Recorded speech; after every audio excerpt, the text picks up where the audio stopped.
Você está tentando imitar alguém ou nasceu assim mesmo? A frase veio no meio da reunião, dita com deboche, acompanhada de risadinhas abafadas e olhares que se desviaram logo em seguida. A sala inteira ficou em silêncio por um segundo. Um silêncio desconfortável, pesado, feito de vergonha alheia e constrangimento. Mas ninguém disse nada, exceto ela, a protagonista dessa história. Uma mulher autista que passou anos tentando ser compreendida em um mundo que nem sempre escuta e que naquele momento foi alvo de piada, por simplesmente ser quem é. O local? Uma empresa formal, reunião mensal de equipe. O motivo? Ela havia acabado de apresentar uma ideia inovadora que, mesmo excelente, foi recebida com sarcasmo por alguém que achava engraçado zombar do seu jeito diferente de falar. Mas o que ninguém esperava era o que viria depois. Nem ela. Porque quando todos escolheram o silêncio, alguém se levantou. Alguém que ninguém esperava. Alguém que mudaria o rumo daquela reunião. E talvez da forma como todos viam o autismo. Essa é a história de uma mulher que, mesmo diante da humilhação, decidiu não calar sua verdade e foi ouvida por quem mais importava. O nome dela é Mariana, 32 anos, analista de dados em uma empresa de tecnologia. Reservada, observadora, meticulosa. Do tipo que prefere 1000 vezes uma planilha em silêncio do que um happy hour barulhento. Desde pequena, Mariana era diferente, não no sentido que os outros viam como especial, mas no sentido que provocava olhares, cochichos e aquela insistente sensação de não pertencimento. Ela foi diagnosticada com autismo na vida adulta, aos 27 anos. Antes disso, passou anos acreditando que o problema era ela. Você precisa interagir mais. Fala olhando no olho, menina. Por que você sempre repete a mesma coisa? Você é estranha. Essas frases a acompanharam como sombra desde a infância. Na escola, ela não conseguia fazer parte dos grupos, não entendia as piadas, não gostava de barulho, se isolava nos intervalos. Seu refúgio era o canto da biblioteca, ou o som constante da ponta do lápis no papel. Hiperfoco era seu superpoder, embora ela só tenha descoberto isso muito tempo depois. Ela podia passar horas analisando dados, números, padrões, e via conexões onde ninguém mais via. Mas, como muitos autistas, não conseguia traduzir isso em palavras da forma esperada. Sua comunicação era direta, sincera, o que muitos confundiam com frieza ou arrogância. Quando finalmente recebeu o diagnóstico, foi como colocar óculos depois de uma vida enxergando tudo embaçado. Ela entendeu que não era defeito, era apenas diferente, e mesmo com as dificuldades, ela havia conseguido. Estava ali, empregada, respeitada, ao menos no papel, mas ainda era invisível para muitos. Ainda era vista como esquisita por outros. E naquele dia da reunião, como em tantos outros momentos da vida, tudo o que ela queria era ser levada a sério. A reunião aconteceu em uma sexta-feira à tarde, uma daquelas que parecem durar mais do que deviam. Era uma apresentação interna da equipe de dados. Mariana tinha preparado uma análise detalhada sobre os gargalos do sistema de atendimento ao cliente. Sem firulas, sem rodeios. Só fatos, gráficos, projeções, tudo com a precisão que só alguém com olhar clínico e hiperfoco conseguiria fazer. Mas ela sabia, por mais que estivesse certa, seria difícil ser ouvida. Já tinha vivido isso antes. Mariana entrou na sala com o relatório impresso e uma expressão neutra, como sempre. Cumprimentou com um aceno de cabeça e se sentou. Do outro lado da mesa estava Ana Luísa, colega de equipe. Expansiva, falante e desconfiada de Mariana desde o primeiro dia. Ela costumava fazer piadinhas veladas, comentários passivo-agressivos e pequenos gestos que pareciam inofensivos, mas que machucavam mais do que um ataque direto. O gerente anunciou a pauta da reunião. Mariana seria a primeira a apresentar. Ela respirou fundo, ajeitou os papéis, conectou o notebook e começou. As mãos tremiam levemente, mas a voz estava firme. Nos últimos 3 meses, observamos um aumento de 17% nas reclamações ligadas ao sistema de fila automatizada. Os dados mostram uma concentração nos horários de pico, principalmente às quartas e sextas. Isso sugere que foi interrompida. Ana Luísa, com um sorrisinho no canto da boca, imitou discretamente o jeito de Mariana falar. A entonação pausada, o movimento contido das mãos, o modo como ela evitava contato visual. Não foi uma imitação óbvia, mas quem estava ali entendeu. Houve um risinho abafado. Outro colega olhou para o lado. O silêncio não era de respeito, era de julgamento. Mariana sentiu o chão desaparecer por um instante. Ela sabia o que tinha acabado de acontecer, mas fingiu que não. Terminou sua apresentação com a mesma calma, mas por dentro estava desmoronando. O gerente apenas agradeceu, sem perceber ou sem querer se envolver. Ana Luísa continuou sorrindo. Era como se ela tivesse vencido um jogo invisível. Mariana voltou ao seu lugar. Por fora, serena. Por dentro, em pedaços. Porque ali, mais uma vez, ela entendeu. Mesmo quando entregava o melhor, o suficiente nunca era suficiente. Naquela noite, Mariana chegou em casa em silêncio. Não respondeu mensagens. Não quis jantar. Ficou apenas sentada no sofá, olhando para o nada, com os olhos fixos, como se ainda estivesse naquela sala de reunião. A frase cruel de Ana Luísa não foi dita em palavras, mas foi gritada em gestos. E Mariana entendeu. Mais uma vez, estava sozinha. Ela relembrou cada passo, cada frase que tentou dizer, cada tentativa de ser compreendida. Mas o que ficou foi a imitação. A zombaria disfarçada de brincadeira. Você é muito sensível. Foi só uma brincadeira. Relaxa, ninguém nem percebeu. Frases que ela já tinha ouvido antes e que doíam ainda mais do que o gesto em si. Na cabeça de Mariana, tudo voltava como um filme. A infância, as primeiras vezes que tentaram consertá-la, as professoras dizendo que ela precisava interagir mais, os colegas rindo quando ela repetia palavras baixinho ou balançava as mãos discretamente. A sensação de nunca caber em lugar nenhum. Na escola, ela fingia não ouvir. No trabalho, ela fingia não sentir. Na vida, ela fingia o tempo todo. Mas por dentro, aquilo acumulava.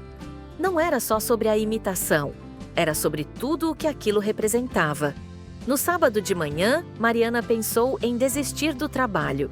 De novo, já tinha feito isso antes, toda vez que a dor ultrapassava o limite da dignidade.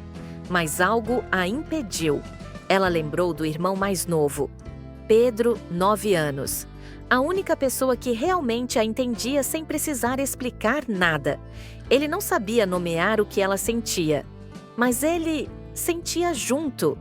Maninha, você é como as peças raras do meu quebra-cabeça. Às vezes ninguém entende onde encaixa, mas quando encaixa, vira a parte mais bonita. Aquela frase, dita semanas antes, num fim de tarde comum, ecoou na mente dela. Mariana respirou fundo, fechou os olhos e decidiu que não seria a humilhação que definiria quem ela era. Não dessa vez. A segunda-feira começou com um ar estranho na empresa. Mariana entrou pela recepção, como sempre fazia, de cabeça erguida, mesmo com o estômago revirado.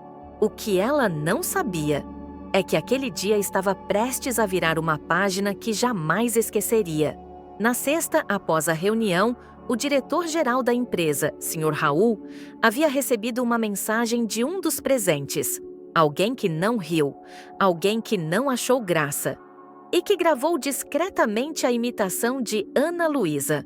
O vídeo curto mostrava a zombaria e logo em seguida o silêncio constrangido de todos, inclusive o dele. Mas o que mais o tocou foi outra coisa. Era a expressão de Mariana. A tentativa de sorrir para disfarçar. O esforço para não chorar ali, na frente de todos. Senhor Raul não era um homem de discursos inflamados, mas era um homem justo. E quando chegou o horário da nova reunião de equipe, pediu que todos estivessem presentes, incluindo Mariana, incluindo Ana Luísa. A sala estava cheia. Dessa vez não havia café nem risadinhas. O clima era pesado. Ele entrou com o vídeo em mãos e pediu silêncio. Antes de começarmos, preciso dizer algo. Na sexta-feira, esta equipe testemunhou uma cena lamentável e ficou calada. Eu também fiquei. Fez uma pausa. Respirou fundo. Mas depois que vi esse vídeo, eu não consegui dormir, porque percebi que o que aconteceu aqui não foi só falta de respeito, foi ignorância e covardia. Os olhos se voltaram para Ana Luísa, que tentava disfarçar a tensão. Ela baixou os olhos. Mariana, em nome desta empresa, peço desculpas, em voz alta, porque o nosso silêncio, também te machucou. A sala, em choque, acompanhava tudo sem dizer uma palavra. Mariana, sentada no canto da mesa, não sabia como reagir. Nunca ninguém havia se levantado por ela daquela forma. Mas o que veio depois foi ainda mais inesperado. O Sr. Raul continuou. O motivo pelo qual estamos reunidos hoje é para apresentar o projeto de engajamento interno que mais gerou resultados nos últimos meses. E esse projeto foi idealizado por ela, apontou para Mariana. A mulher que foi ridicularizada na sexta, mas que hoje está aqui, de pé, um silêncio longo. E então, aplausos, aos poucos. E depois, todos de pé.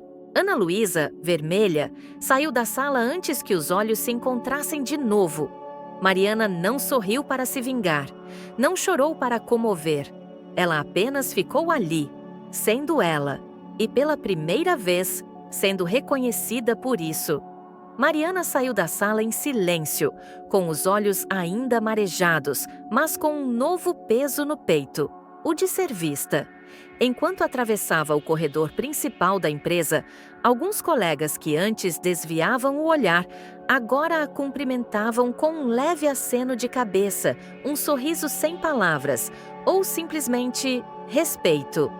Na copa, a funcionária da limpeza, que sempre fora gentil com ela, parou o carrinho de limpeza, segurou sua mão e disse: "Você foi muito corajosa, muito mesmo. Eu vi, eu senti." Obrigada, Mariana, apenas assentiu. Palavras ainda não cabiam naquele momento. No final daquele dia, um e-mail interno foi enviado a toda a equipe. Assunto: reconhecendo o que importa. Hoje aprendemos que o verdadeiro profissionalismo não está na aparência ou na velocidade com que alguém responde numa reunião. Está na coragem de ser autêntico.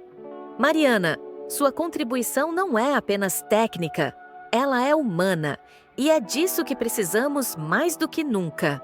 Direção geral. No dia seguinte, ao entrar na empresa, ela percebeu algo diferente na lousa da recepção. Um quadro com os destaques do mês. Lá estava o nome dela, Mariana Ferreira, com uma frase abaixo. Ela não tentou se encaixar, ela criou espaço. Ao lado do nome, o símbolo do infinito com o padrão do espectro do autismo. Um gesto da equipe de comunicação. O impacto se espalhou. Alguns funcionários passaram a perguntar mais sobre o autismo, buscar entender mais. Outros compartilharam que também tinham filhos, irmãos, sobrinhos no espectro. A empresa começou a falar de neurodiversidade com mais responsabilidade. E Mariana, que antes sentia que precisava esconder tudo para funcionar como os outros, começou a perceber que ser ela mesma era sim suficiente. Melhor, era necessário. Seu irmão mais novo, ao saber do ocorrido, gravou um áudio dizendo: "Maninha, você é tipo heroína de verdade, igual às dos livros, só que sem capa." E naquele momento, Mariana chorou. Não de tristeza, mas de um alívio que ela nunca tinha experimentado. O alívio de ser, finalmente, reconhecida por inteiro. Às vezes, as maiores batalhas não acontecem no campo de guerra, mas dentro de uma sala de reunião, entre olhares que julgam e sorrisos que zombam.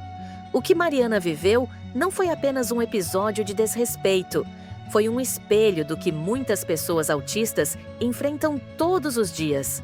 A tentativa de serem silenciadas, moldadas, invisibilizadas, simplesmente por existirem de forma diferente. Mas ela não revidou com raiva. Ela não gritou. Ela não precisou justificar quem era. Ela apenas existiu, com firmeza, com verdade, com dignidade. E isso foi suficiente para transformar o que era uma humilhação pública em um chamado coletivo à empatia. Quantas Marianas você conhece?